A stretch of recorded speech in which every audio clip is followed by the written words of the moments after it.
Bonjour à toutes et à tous. Dans cette vidéo, nous allons commencer le cours sur les applications linéaires. Nous allons donner la définition de cette notion, un peu de vocabulaire, donner quelques exemples et détailler les opérations que l'on peut réaliser sur les applications linéaires. Donc uniquement des choses vraiment élémentaires. Le cadre dans lequel nous nous plaçons est très classique. K désigne un corps. Au moins en première lecture, on peut considérer que c'est le corps des réels ou le corps des complexes. E, F, G sont des espaces vectoriels sur K. Alors en deux mots, qu'est-ce qu'une application linéaire? Eh bien une application linéaire, c'est un morphisme d'espace vectoriel.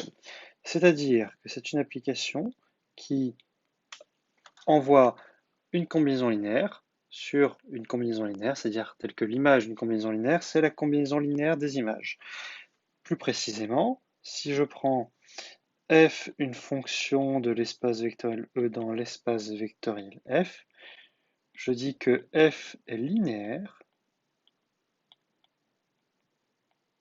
si, quels que soient les vecteurs x et y dans l'espace de départ E, quels que soient les scalaires lambda et mu, donc un scalaire c'est un élément du corps de base, K, et bien l'image de la combinaison linéaire lambda x plus mu y, c'est la combinaison linéaire des images f de x et f de y. Donc définition à connaître par cœur, définition extrêmement importante. Alors j'avais dit l'image d'une combinaison linéaire, c'est la combinaison linéaire des images. Je ne l'ai énoncé ici que pour une combinaison linéaire de deux vecteurs. Bien entendu, cela se généralise à une combinaison linéaire quelconque. Donc c'est une remarque, alors ça se demande par récurrence.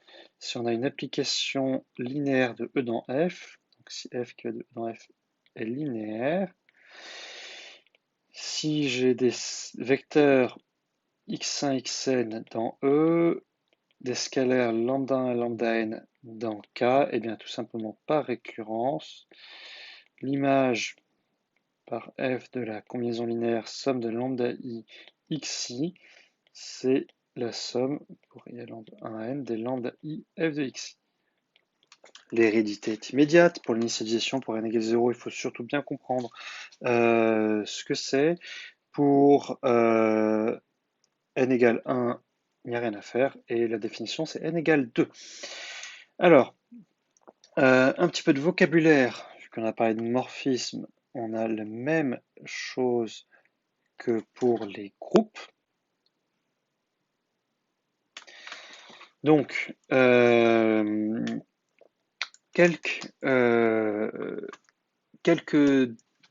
petit peu de vocabulaire que l'on a déjà vu.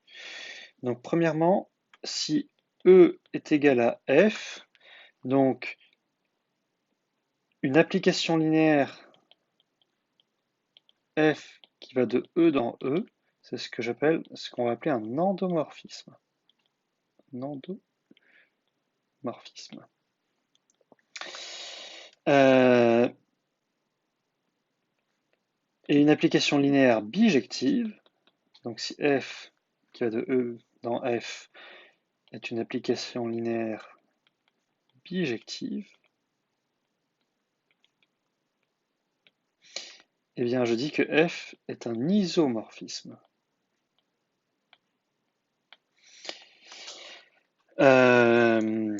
Et bien sûr, on a les endo-isomorphismes ou iso-endomorphismes que l'on n'appelle pas comme ça, on appelle ça un automorphisme. Donc, un endomorphisme bijectif,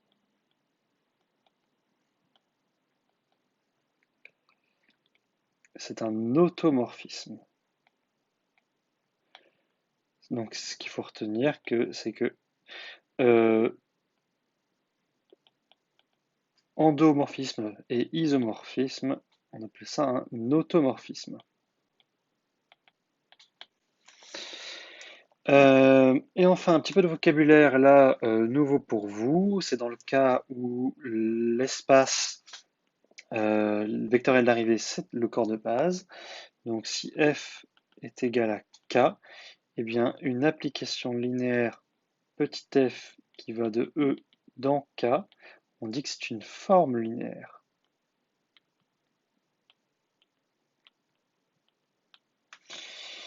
Et puis ensuite, pour les notations d'ensemble, que vous pratiquerez tout le temps, donc vous les connaîtrez très bien, on note L avec un joli L cursif de E, F, ça c'est l'ensemble des applications linéaires de E dans F. Dans le cadre des endomorphismes, on a même espace d'arrivée et de départ, donc on ne va pas redoubler le E. Donc on note L de E comme étant en fait L de E. Ça c'est l'ensemble des endomorphismes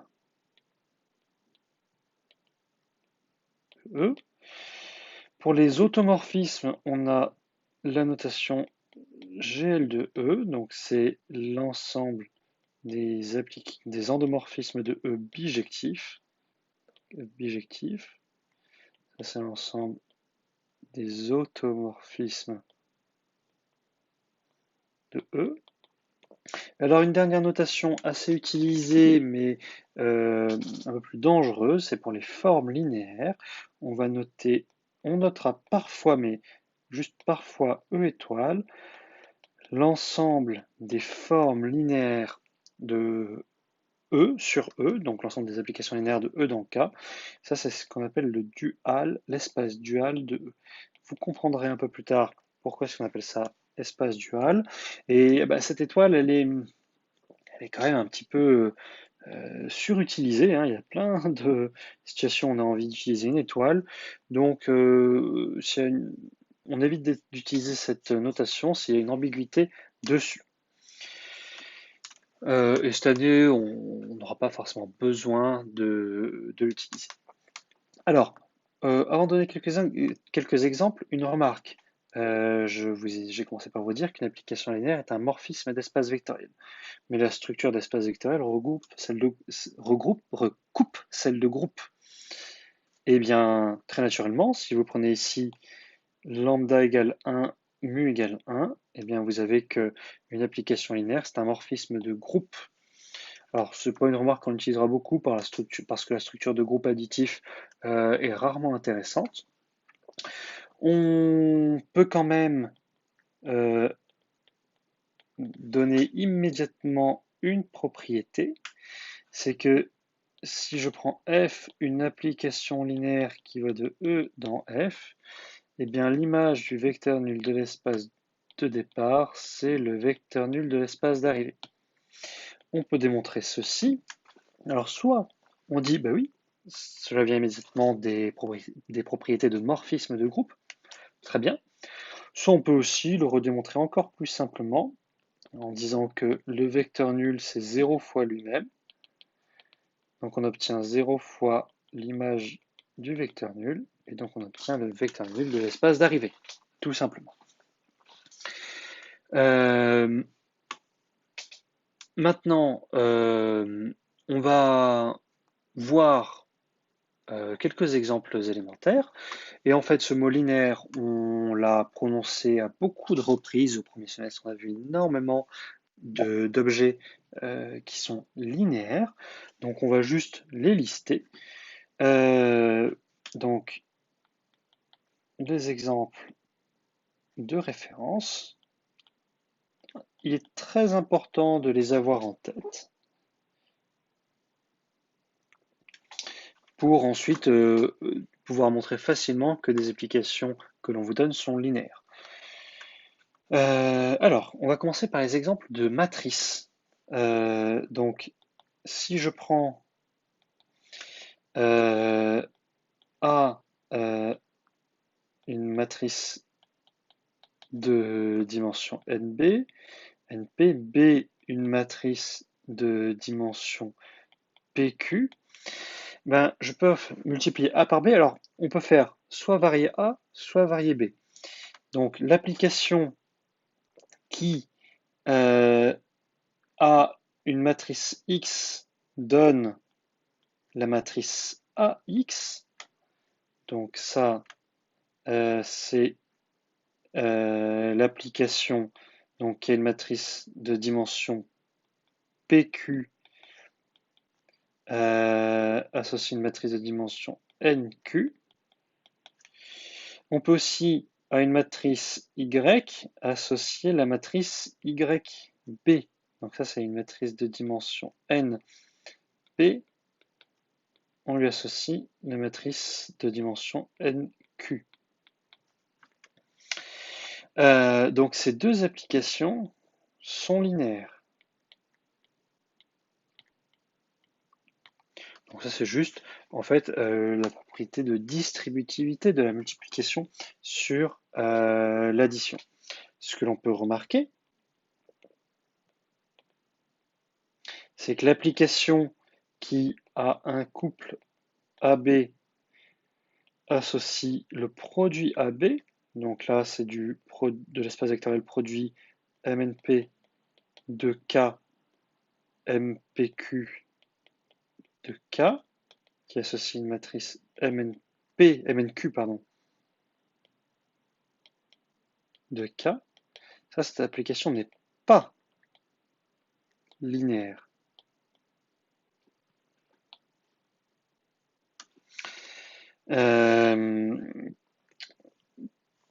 Tout simplement, par exemple, parce que de manière générale, hein, si je fais 2A fois 2B, ça fait 4AB, c'est différent de 2AB de manière générale.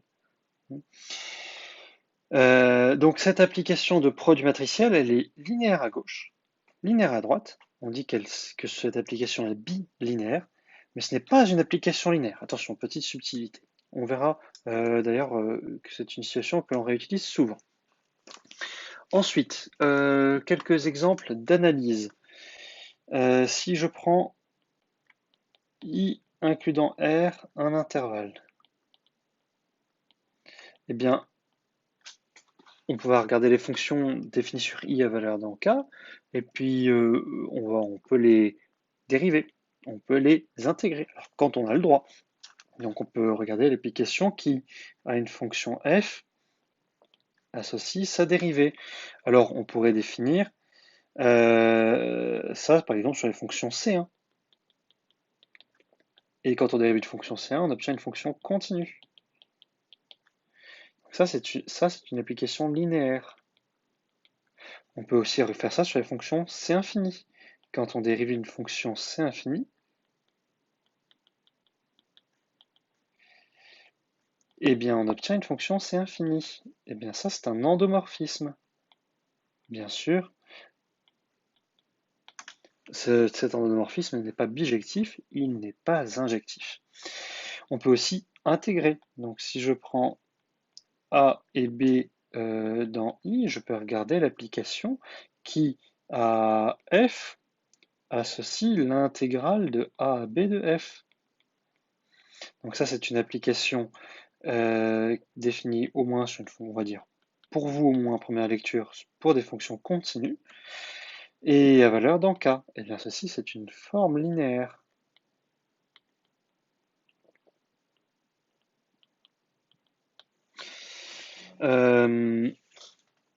Maintenant, nous pouvons voir encore un exemple avec des fonctions. Donc si je prends x includant r, x, un ensemble, et a un point de x, je peux regarder l'application qui a une fonction f définie sur x associe à ce qu'on appelle, ce que vous appelez f de a, c'est-à-dire ce qu'on appelle son évaluation en a. Donc, ce qu'on appelle l'application d'évaluation qui a une fonction qui va de x dans k associe un scalaire. Alors ceci, c'est aussi une forme linéaire. Alors, toutes ces linéarités-là, en fait, viennent, on va dire, d'un certain point de vue, des résultats élémentaires. On a vu qu'une combinaison linéaire de fonctions dérivables est dérivable et que la dérivée d'une combinaison linéaire est la combinaison linéaire des dérivées. Vous verrez en construisant l'intégrale, plutôt les intégrales, parce que cette année, on n'en fera qu'une version, mais il y en a d'autres, que l'intégrale d'une combinaison linéaire, c'est la combinaison linéaire des intégrales. Cette dernière propriété est très simple à écrire, et bien on va le faire en exercice. Euh, donc je vous laisse faire en petit exercice la linéarité de la fonction d'évaluation en A. Je vous laisse mettre en pause. Et si vous reprenez, comment montrer ça? Eh bien, on prend deux fonctions f et g définies sur x à valeur dans K. On prend lambda et mu deux scalaires. Eh bien, on regarde on veut montrer que l'évaluation en A de lambda f plus mu g est égal à lambda fois l'évaluation A de f plus mu fois l'évaluation A de g.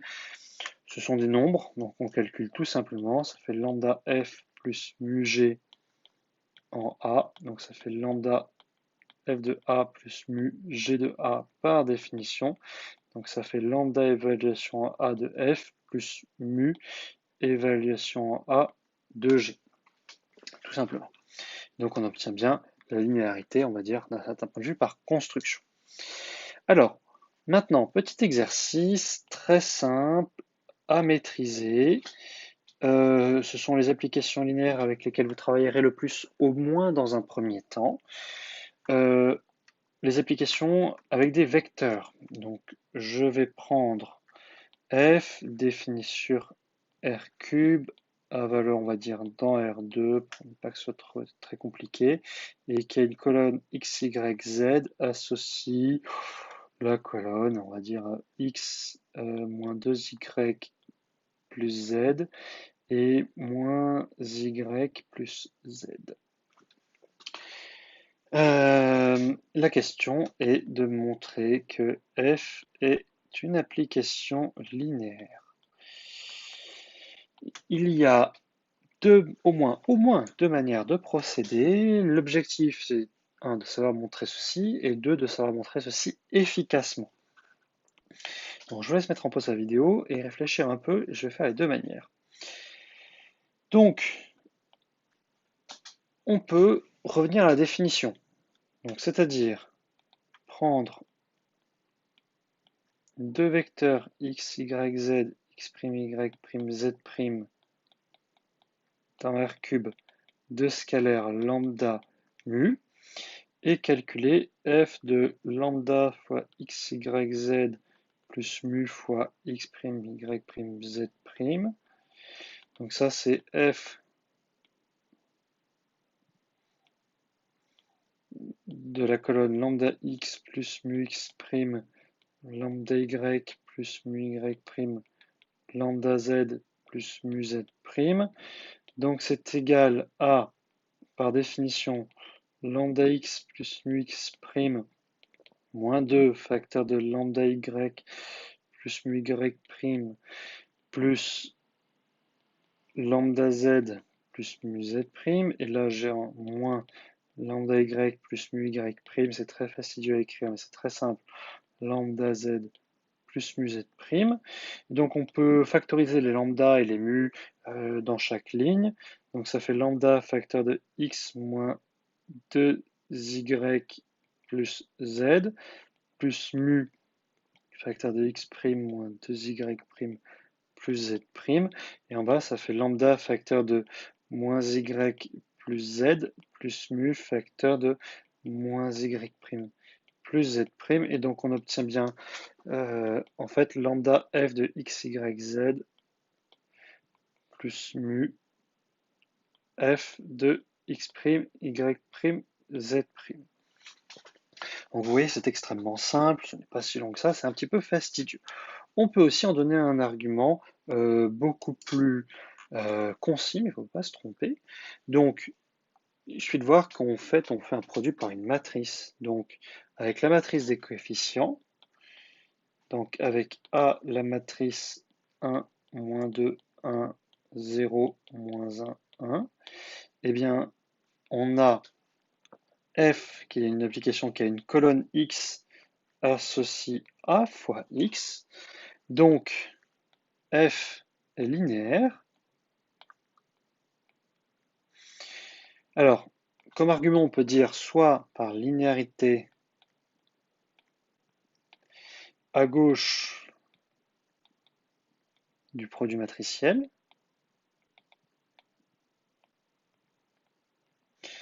ou soit par bilinéarité de ce produit matriciel.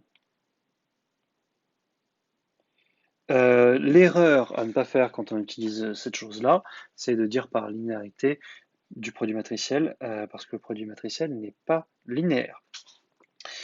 Voilà, donc petit exercice type, très simple, en fait, au moins dans un premier temps, on travaillera énormément avec ce genre d'exemple.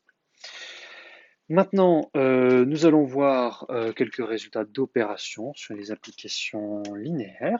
L'objectif étant, à partir des applications linéaires de référence, certaines que nous avons listées ici, d'autres que nous allons lister en classe, eh bien, de pouvoir très facilement dire que les applications linéaires qui vous sont données sont linéaires par opération sur les applications linéaires.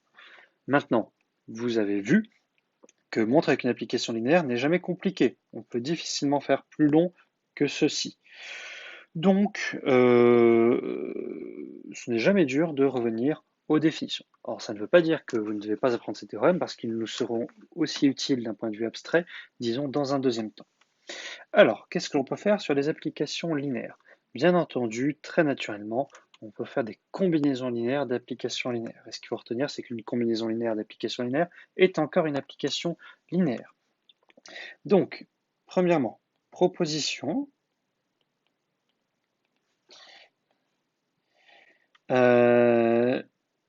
Si je prends f et g, deux applications linéaires de E dans F, lambda et mu, deux scalaires, alors la combinaison linéaire lambda f plus mu g est une application linéaire de E dans F. C'est-à-dire, comme l'application nulle est une application linéaire, eh bien, l'ensemble des applications linéaires qui vont de E dans F est un sous-espace vectoriel de l'ensemble des applications de E dans F. Et bien, ceci, c'est intéressant parce que l'ensemble des applications linéaires de E dans F munies de l'addition de vecteurs et de la multiplication, de l'addition de fonctions et de la multiplication par un scalaire, eh bien, c'est un espace vectoriel. Et c'est un de nos espaces vectoriels de référence avec lesquels nous travaillerons beaucoup. Donc c'est vraiment ça qui est intéressant dans ce résultat. On démontre, non, on ne va pas le démontrer. Bon, c'est un peu fastidieux. Alors c'est très simple, ça s'écrit, mais disons que ça va prendre quelques minutes, ça va charger la vidéo plus que nécessaire. Ce qu'il faut voir, pourquoi est-ce que c'est fastidieux? C'est que on a un paramètre ici, deux paramètres là, et quand on va montrer que cette application est linéaire, on aura encore deux paramètres, donc on aura quatre paramètres à avoir avec un double développement.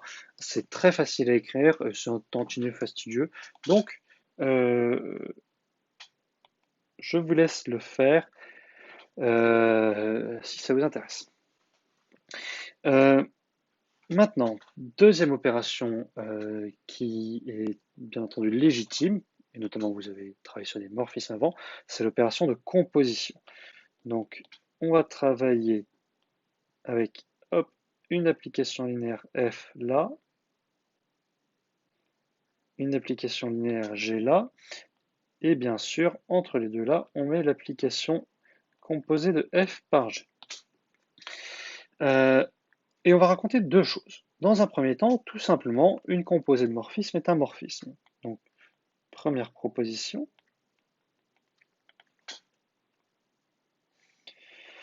Si je prends F, une application linéaire qui va de E dans F, G, une application linéaire qui va de F dans G, et bien alors, la composée des deux est une application linéaire qui va de E dans G. On démontre, c'est très simple. C'est la méthode pour montrer qu'une application est linéaire, c'est vraiment quelque chose d'élémentaire. On identifie l'espace de départ, ici c'est E, donc je prends deux vecteurs dans l'espace de départ E, deux scalaires, lambda et mu, et on regarde G rond F de lambda x plus mu y, ça fait G de lambda, G de A, F de lambda x plus mu y, ça fait G de lambda f de x plus mu f de y, ça c'est par linéarité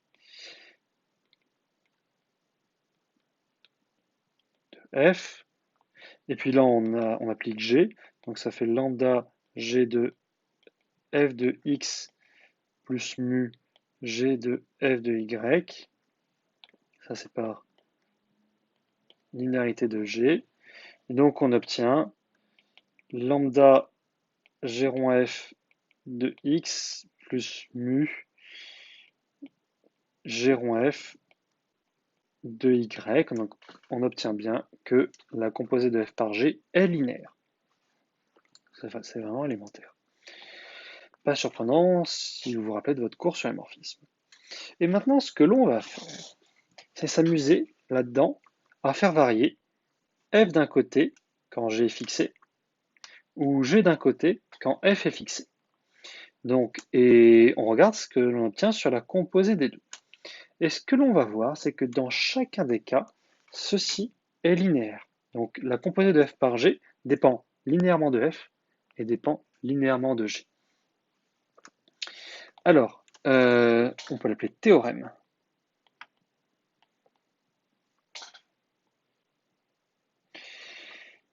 Donc, premièrement, on va s'amuser à faire varier f, puis ensuite on va s'amuser à faire varier g.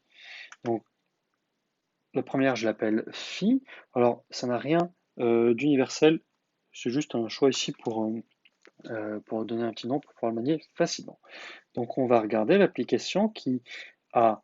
allez, non, on va faire varier g. On va faire comme dans le poly. Donc, on va fixer f, on fait varier g. Donc, pardon, je prends... je vais réénoncer, pardon, hop. Je vais prendre f linéaire qui va de E dans F, et je vais regarder phi qui a G donne la composée de F par G, c'est-à-dire qu'il y a une application linéaire de F dans G associe l'application linéaire qui va de E dans G. C'est le terme précédent qui nous dit qu'on a bien l'espace d'arrivée. Eh bien, ceci est une application linéaire. Et pour le deuxième résultat, on va fixer G, linéaire de grand F dans grand G, et on va regarder l'application que l'on va noter psi, qui a f associe maintenant la composée de f par g, c'est-à-dire qu'on fait varier f, g étant fixé. Donc il y a une application linéaire qui va de E dans f, associe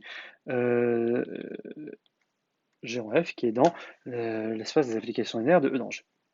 Et bien ceci aussi, c'est une application linéaire. Alors, on démontre. On y va très méthodiquement. On est sur des espaces d'application.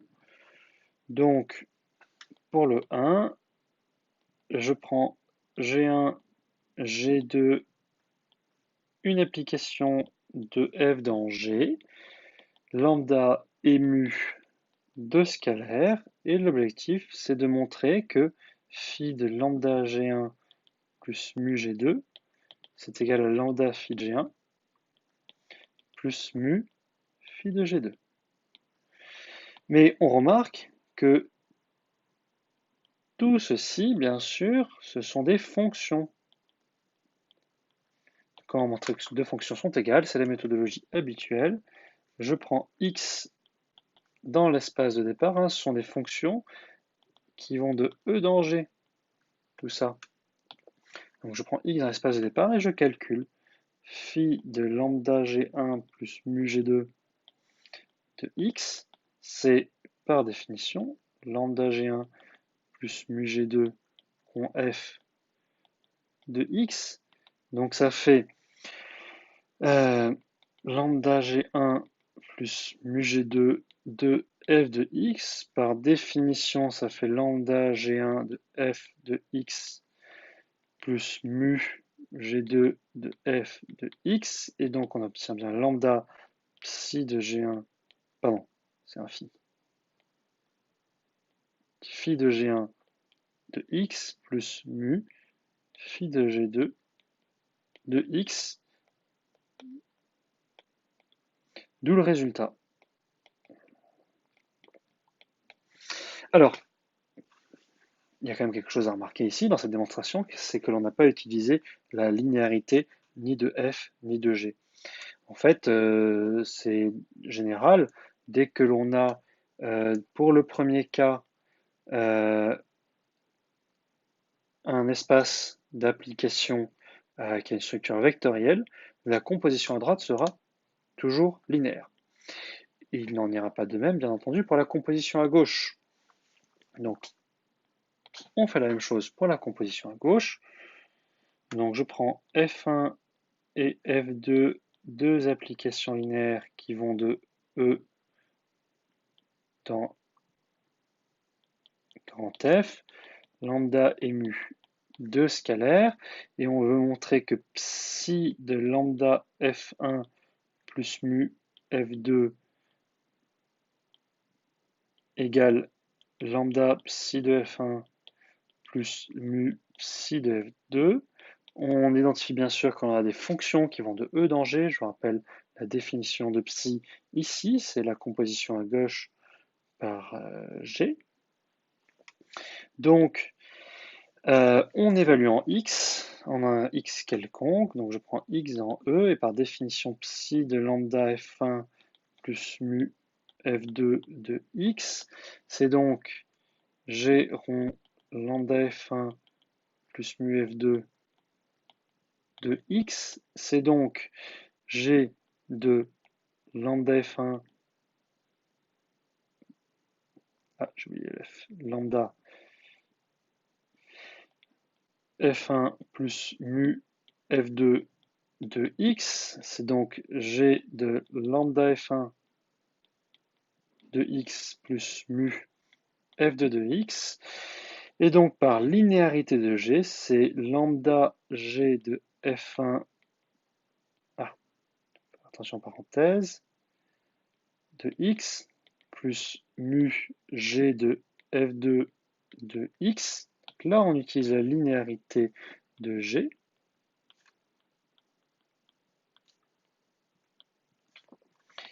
Et donc là, on obtient bien lambda psi de f1 de x plus mu psi de f2 de x. Et donc, on a bien le résultat. Cette application linéaire phi n'est pas est linéaire. Alors, ce qu'on peut faire comme remarque, c'est la même raison que pour le produit matriciel. L'application qui a un couple FG associe sa composée, ceci n'est pas linéaire. Je vous laisse regarder pourquoi. Donc c'est linéaire à gauche, c'est linéaire à droite, mais ce n'est pas linéaire. On a une situation où on peut composer dans les deux sens, c'est pour les endomorphismes. Et qu'est-ce que cela nous donne en fait? Eh bien, cela nous donne à minima, une distributivité de l'addition, de la composition sur l'addition. Donc ça, c'est une remarque que l'on peut faire. C'est un corollaire en fait. C'est que l'ensemble des endomorphismes de E, alors muni de plus, on sait que on a une structure de groupe additif, et muni de loi de composition, et bien maintenant c'est un anneau. Alors on vient de voir la distributivité en fait qui est donnée par les deux linéarités, à gauche et à droite. Comme neutre, bien sûr, pour la composition, on a l'identité. Bien entendu, l'identité est une application linéaire. Et puis voilà, on n'a pas grand-chose de plus à dire. On a aussi une troisième loi sur cet anneau. En fait, ce que vous avez comme structure, c'est ce qu'on appelle une structure d'algèbre. Donc avec composition, mais aussi multiplication par un scalaire. C'est ce qu'on appelle une algèbre. Et ça c'est pas au programme. Donc, mais parfois on mêlera les trois lois, mais vous n'avez rien à savoir dessus. Alors, Pour revenir à cet anneau, bien entendu, cet anneau n'est pas commutatif. La loi de composition, sauf dans les cas dégénérés d'espace vectoriel très simple, eh bien, la loi de composition de manière générale n'est pas commutative. Donc on peut donner un exemple, je reprends celui du poly, donc avec E qui est l'ensemble des fonctions C infini de R dans R. Vous pouvez regarder l'application, on va dire, on va l'appeler D pour dérivation, qui a donc f donne f', et on va appeler phi l'application qui a une fonction f associe la fonction qui a xf de x. Eh bien, vérifier que D et phi sont des endomorphismes de notre espace ici. Et puis, on ne peut pas commuter, bien sûr. Je vous laisse le voir. Peut-être que le plus difficile est juste de comprendre ce que veulent dire ces définitions. C'est quelque chose ici d'assez simple. Voilà pour cette partie de cours sur les applications linéaires. Et nous continuerons dans la vidéo suivante avec les notions de noyau et d'image. Rien de nouveau, vu que nous avons déjà tout fait sur les groupes.